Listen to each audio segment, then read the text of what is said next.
Il est un des très gros patrons américains. De passage en France, le président de Cisco Monde, John Chambers, est votre invité, Thomas, pour l'interview vérité d'Europe 1. John Chambers, on le connaît mal ici, mais c'est avec Steve Jobs, l'autre icône de la Silicon Valley. Imaginez que 80% de tout ce que l'on trouve sur le web circule grâce aux technologies du groupe Cisco. Cisco se revendique comme le numéro 1 mondial d'Internet. Son chiffre d'affaires en 2015 flirtera avec les 50 milliards de dollars. Bonjour John Chambers. Bonjour. Alors vous êtes en France car vous croyez en nous. Au mois de février, vous êtes venu et vous avez mis 100 millions de dollars sur la table pour aider des startups françaises. Pourquoi est-ce que vous revenez aujourd'hui? Vous avez des problèmes? Non, aucun problème. C'est tout à fait le contraire, à vrai dire. Nous allons doubler nos engagements auprès de la France sur plusieurs fronts. Je crois effectivement dans ce pays. Il y a 18 mois, j'ai pris la décision de parier gros sur la France. Nous avons constaté qu'il y avait ici une communauté de start-up qui était absolument extraordinaire, qui a contribué au salon à Las Vegas. Je crois que ce pays est vraiment à un moment charnière. Nous avons pu rencontrer un grand nombre de décideurs politiques de ce pays.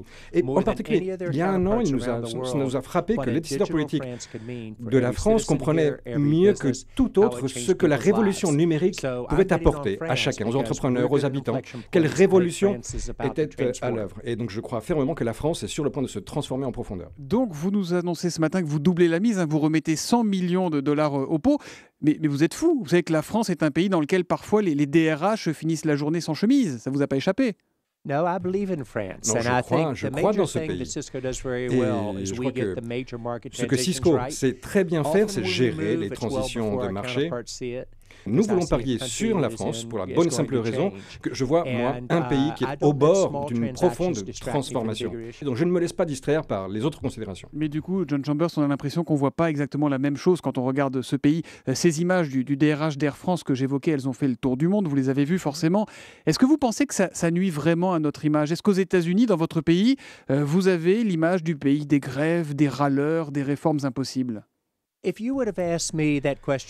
vous m'aviez posé la même question il y a 2 ans, j'aurais peut-être dit que je ne voyais pas la France progresser au même rythme que d'autres pays développés. Et j'aurais eu tort, ceci dit en passant. Et je crois qu'aujourd'hui, vous verrez que de plus en plus d'acteurs dans le monde investissent en France. Je viens récemment d'avoir des discussions avec 15 startups à Nanuma, qui est un incubateur, un des plus grands incubateurs français. Et j'ai vraiment l'impression de voir la Silicon Valley. Je vois des entrepreneurs qui sont l'impression de voir la Silicon Valley en France?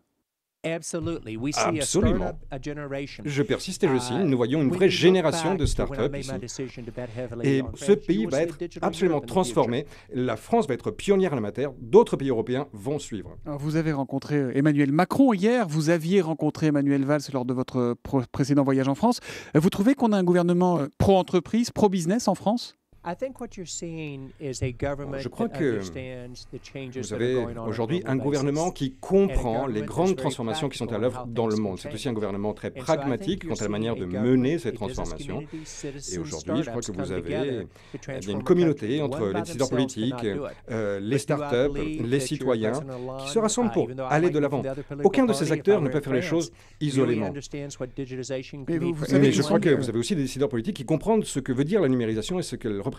Vous savez qu'ils sont de gauche, officiellement, en France. Ce qui est incroyable, c'est que il y a 1 an et demi, à ce Consumer Electronics Show à Las Vegas, Pierre Gattaz, le président du MEDEF, est venu me voir pour me dire « John, notre pays s'apprête à avoir une véritable transformation. Les milieux d'affaires changent aujourd'hui, les décideurs politiques changent, le climat d'affaires change. Tu dois venir investir en France. » Et j'étais très surpris. Je l'ai regardé comme vous regardez en ce moment. Je lui ai dit « Tu es sûr de ce que tu me dis là ?» Puis j'ai rencontré d'autres entrepreneurs, des entrepreneurs français. J'ai vu ce que faisaient les startups ici. J'ai rencontré des décideurs politiques qui comprennent ce qui se passe bien mieux que d'autres classes politiques dans le monde. Votre ministre de la Défense, votre ministre de l'Économie, le président Hollande, votre Premier ministre, ils ont compris ce qui se passait il y a 1 an. Regardez maintenant ce qui se passe en Allemagne, au Royaume-Uni, en Inde. Tous ces pays-là sont en train de marcher dans les pas de la France, d'imiter la France pour se diriger vers l'avenir. Eh bien, quelle déclaration d'amour, John Chambers. Et alors, le paradoxe dans tout ça, c'est qu'il y a de plus en plus de jeunes Français qui partent chez vous, dans la Silicon Valley, pour monter leur business. Beaucoup, d'ailleurs, ne veulent pas revenir. Est-ce qu'ils ont raison de rester ou est-ce que vous leur conseillez de rentrer à la maison, de revenir en France? Je crois que là encore, c'est une question de calendrier. Si vous m'aviez posé cette question il y a 5 ans, je leur aurais conseillé de rester dans la Silicon Valley parce que je ne voyais pas que la France soit en train de changer. Mais aujourd'hui, je leur recommanderais de rester à Paris. Et je comprends encore très bien ce qui se passe dans la Silicon Valley. Donc je crois qu'à l'avenir, vous allez voir de plus en plus d'entrepreneurs rester ici, dans ce pays, et créer les emplois d'avenir ici. Donc là encore, c'est un pari, mais je crois que comme ça a été le cas il y a 20 ans lorsque nous avons parié sur la Chine, ou il y a 8 ans quand nous avons parié sur l'Inde, je crois que vous verrez très bientôt que d'autres vont nous suivre parce que nous comprenons quelles sont les tendances de marché, quels sont les virages du marché. Nous ne sommes pas une entreprise parfaite, mais nous sommes les leaders de notre secteur. Ce que nous savons faire, c'est voir l'avenir et voir ce qu'il y a juste de l'autre côté de la ligne d'horizon. Je crois que la France, c'est l'avenir. Vous travaillez dans un domaine qui fascine, mais qui inquiète aussi. Doit-on, avez-vous peur, vous, de ce que deviennent nos données personnelles sur Internet? Ça vous inquiète pour aujourd'hui, pour demain? On a raison d'être un peu méfiant? Je crois que j'ai un état d'esprit peut-être plus européen qu'américain. Je crois qu'il est important de comprendre que ces questions de vie privée et de protection des données doivent être prises en compte dans les réseaux de la prochaine génération. Je crois que ça fait très certainement partie de ma philosophie à Cisco. Nous allons par ailleurs essayer de devenir le leader de la sécurisation de données dans le monde, également afin que les pays, les citoyens qui font appel à nos services sachent que Cisco fera tout ce qui est en leur pouvoir, en son pouvoir pour leur fournir un environnement sécurisé.